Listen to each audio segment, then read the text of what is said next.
Essa nova geração não sabe o que é trabalhar. Vocês da geração passada têm uma mente muito fechada. No meu tempo era diferente. A sua geração não entende o que é o trabalho duro. Vocês nunca vão perder esses preconceitos. Vocês não sabem o que é acordar às 4 da manhã. No fim das contas, quem tá certo? A geração passada sofre mais do que as outras? Eles estão errados em julgar os nossos problemas porque não são iguais aos deles? Ou eles são fúteis mesmo? Nós sofremos mais mentalmente, ou eles sofreram mais fisicamente, ou é o completo oposto? Eu vou tentar descobrir a raiz do problema neste vídeo.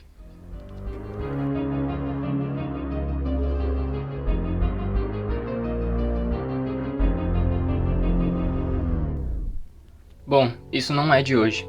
Reclamam e tentam doutrinar uns aos outros, assim como nós às vezes achamos que somos mais espertos que nossos pais. Ou quando nossos pais acham que ensinar da mesma forma que eles aprenderam com os pais deles é o jeito certo. Então, vamos para a origem da geração Y, para tentar entender o porquê por trás disso.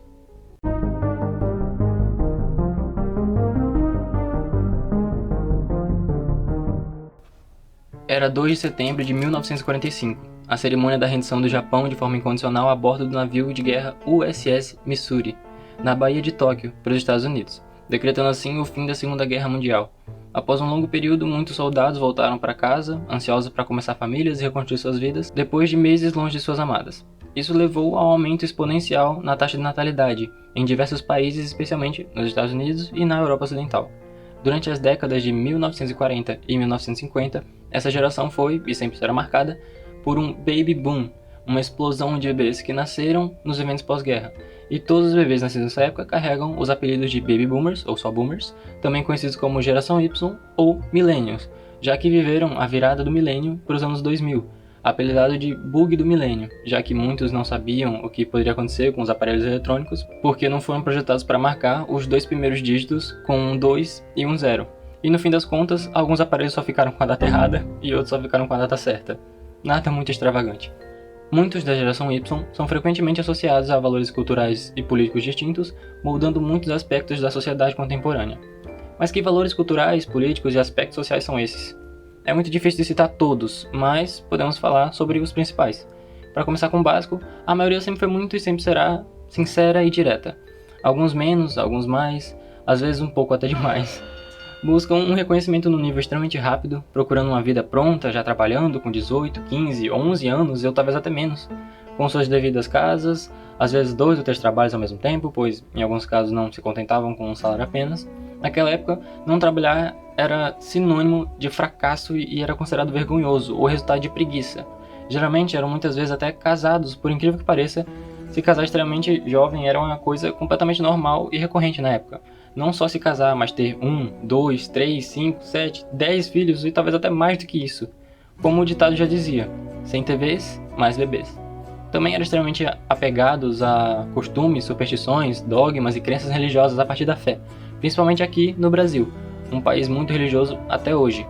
E por último, um dos aspectos mais marcantes dessa época, eles vivenciaram o nascimento e evolução da internet, e o uso básico de tecnologia de celulares de botões e a celulares digitais, dos discos de vinil e fitas cassete até os CDs e MP3, alcançando até mesmo o surgimento das primeiras redes sociais, como o início de uma ideia de socializar à distância, algo nunca antes visto e extremamente avançado para a época, coisa que outras gerações não presenciavam, pois a tecnologia evoluía lentamente no passado. Começando com a invenção dos telefones, em 1876. Em 1879, a lâmpada elétrica. Em 1895, a descoberta do raio-x. Em 1903, o primeiro voo controlado. Em 1927, televisão eletrônica. Nos anos 47 e 58, transitores e circuitos integrados. Em 1969, o homem pousa na Lua pela primeira vez durante a missão Apollo 11. Em 71, o primeiro microprocessador do mundo é inventado pela Intel. Em 73, primeiro telefone celular desenvolvido por Martin Cooper. Em 76, Steve Jobs e Steve Wozniak fundam a Apple Computer. Nos anos 80, a Apple e IBM lançam os primeiros PCs pessoais. Em 81, primeiro sistema operacional da Microsoft. Em 83, primeiro celular comercial da Motorola. Em 1985, o protocolo de transferência de dados TCP e IP, fundamental para a criação da internet. Em 89, o World Wide Web é proposta por Tim Berners-Lee, dando início à era da internet. 91, a criação do Linux. 93, navegadores Mosaic e Netscape se popularizam. Em 95, o Windows 95 nasce. E em 98, o MP3 revoluciona a forma de ouvir música e o Google é fundado por Larry Page e Sergey Brin. Parece muita informação, né? Mas isso não é nada. Nada comparado ao quão rápido a evolução será daqui em diante. Então, aperta os cintos da sua máquina do tempo, porque agora nós vamos viajar de volta para o futuro.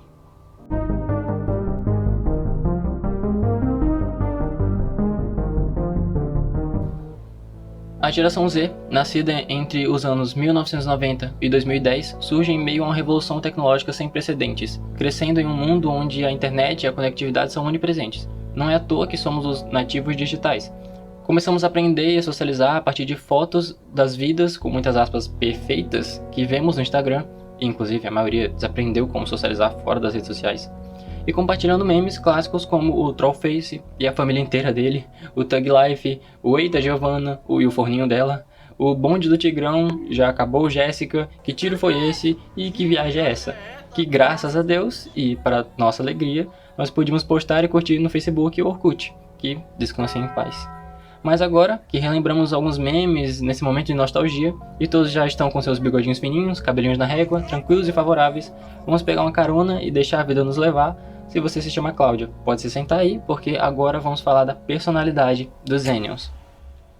Bom, além da nossa geração ser conhecida por passar 24 horas na internet, ela também é conhecida por fazer parte de uma globalização muito grande, em diversas bolhas sociais com seus gostos próprios, roqueiros escutando de metal, indie, com bandas como Nirvana, Metallica, Radiohead, Arctic Monkeys, os emos com seus piercings, cabelos em franjas e estética melancólica, escutando bandas como My Chemical Romance, Fall Out Boy e Paramore, K-popers de sua devoção, às vezes até exagerada, até os grupos musicais sul-coreanos como BTS, EXO, Blackpink e Twice, os gamers viciados em CS, Zelda, The Sims, GTA, Final Fantasy, Resident Evil, God of War, Fallout, Red Dead, COD, Batman Arkham, Assassin's Creed, WoW e muitos outros.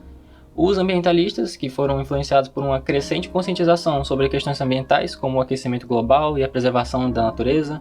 Os otakus, que ficavam vidrados na TV nos horários em que passava Dragon Ball, Sailor Moon, Cavaleiro do Zodíaco, Yu Yu Hakusho, Pokémon, Digimon, One Piece, Fullmetal, Naruto e Shingeki no Kyojin. Nerds que sempre se destacavam em áreas como programação, matemática, física, química, ou só que curtem jogar um RPG de vez em quando. Os ratos da academia, que se alimentam de músicas e vídeos motivacionais para nunca perderem o foco. Os mais cultos, que liam sagas de livros como Harry Potter, Senhor dos Anéis, As Crônicas de Gelo e Fogo, Percy Jackson, Jogos Vorazes, alguns não tão bons. Os veganos, criando seu movimento aos poucos e começando a espalhar ele pelo mundo todo. E a geração também testemunhou o surgimento de uns grupos, ideias e costumes mais duvidosos, como os mimadinhos que conseguiam os videogames que a gente se esforçava uma vida inteira para ter na hora que queriam, como o Nintendo 64, os Game Boys, os iPhones, Xbox, Playstations. Outros grupos duvidosos são as e-girls e os e-boys, com os vídeos de qualidade questionável na internet. Os Sigmas, que se consideram os alfas, com seus vídeos de coach e redipilados, que não valem praticamente nada. Terraplanistas, que eu não preciso nem falar, né? Coloridinhos e até furries. Meu Deus do céu. É claro que não dá pra falar de todos os grupos sem citar a comunidade LGBT, que conseguiu romper barreiras, quebrar tabus e preconceitos, que estavam presos no mundo até hoje. Tirando os que fazem militâncias de forma exagerada, esses a gente tem que só fingir que não existem mesmo. Bom, eu poderia falar de todos os avanços tecnológicos da geração Z em uma linha do tempo só, mas são tantos que nem dá pra listar tudo de uma vez. Enquanto a geração Y testemunhou a evolução gradual da tecnologia, olha esse gráfico. Esse é o avanço tecnológico do início da geração Z, e aqui é como ele está agora. Com acesso a tantas informações instantâneas, o avanço trouxe consigo uma enxurrada constante de estímulos e mudanças, como as próprias IAs, que estão dominando o novo padrão global, tirando alguns trabalhos e gerando trabalhos novos, mudando o mundo mais uma vez e a realidade virtual aumentada, que vem tomando cada vez mais espaço.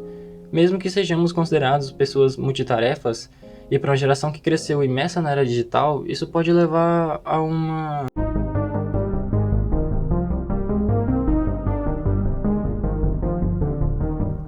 O constante acesso à internet, as redes sociais e as novas tecnologias trouxe consigo uma quantidade de informações esmagadora para o cérebro humano, já que ele não é projetado para lidar com a quantidade exponencial de informações que enfrentamos diariamente.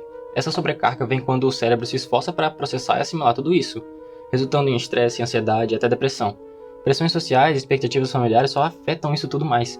O surgimento de novos estímulos, como a vontade irresistível de dar um like, se inscrever no canal e ativar o sininho, além de jogos viciosos e outras redes sociais que viciavam as pessoas em troca de likes e visualizações, e os videogames projetados de forma extremamente viciante só fazem contribuir para mais comportamentos compulsivos e isolamento social. Cerca de 1 a cada 5 jovens sofrem de distúrbios mentais hoje em dia. Mas o autodiagnóstico não é algo correto, em alguns casos certas pessoas até romantizam problemas sérios, o que não deve ser feito. Você já deve ter ouvido falar bastante sobre a dopamina. Muitas pessoas falam sobre esse neurotransmissor de forma equivocada e falsa, para te assustar e fazer você sair dos seus vícios de forma forçada, o que nunca funciona.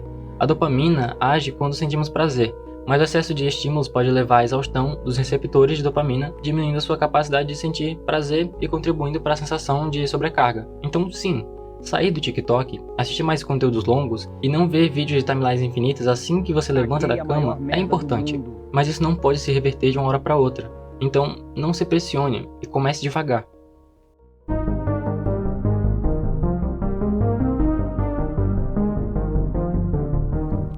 Por fim, vamos falar sobre o atrito entre as gerações. Tanto a geração Y quanto a geração Z enfrentam desafios distintos. Por exemplo, os pais da geração Y podem ter vivenciado dificuldades diferentes, como realizar trabalhos árduos na infância, andar 2 maratonas para pegar um barco e escalar 3 montanhas para chegar na escola, enquanto os filhos da geração Z lidam com problemas diferentes, como preço alto de aluguéis, carros populares e falta de emprego no mercado de trabalho hoje em dia. No entanto, não é correto comparar essas experiências para rotular uma geração como preguiçosa ou incapaz. Cada geração enfrenta seus próprios problemas. A nossa própria geração Z se incomoda com certas coisas da geração Alpha, que é exposta a dispositivos digitais desde cedo, sem a devida administração ou controle sobre o conteúdo das redes sociais. Assim como os nossos pais da geração Y podem ter se questionado nossos hábitos e costumes. É natural que a geração Z também se sinta desconfortável com os comportamentos da geração seguinte. Esse ciclo vicioso de incompreensão e adaptação é comum, por incrível que pareça. A geração Z pode tentar ensinar valores aos pais, mas com respeito e sem o senso de superioridade, da mesma forma que os mais velhos podem oferecer sabedoria e experiências às gerações mais jovens, sem jogar pressão nas costas deles ou dizer que eles são preguiçosos. O ciclo de atrito entre as gerações é natural e faz parte da evolução, e é provável que continue com a próxima geração, a geração beta, que ainda está por vir. Mas é claro que isso é e sempre será apenas o que eu acho. Até mais.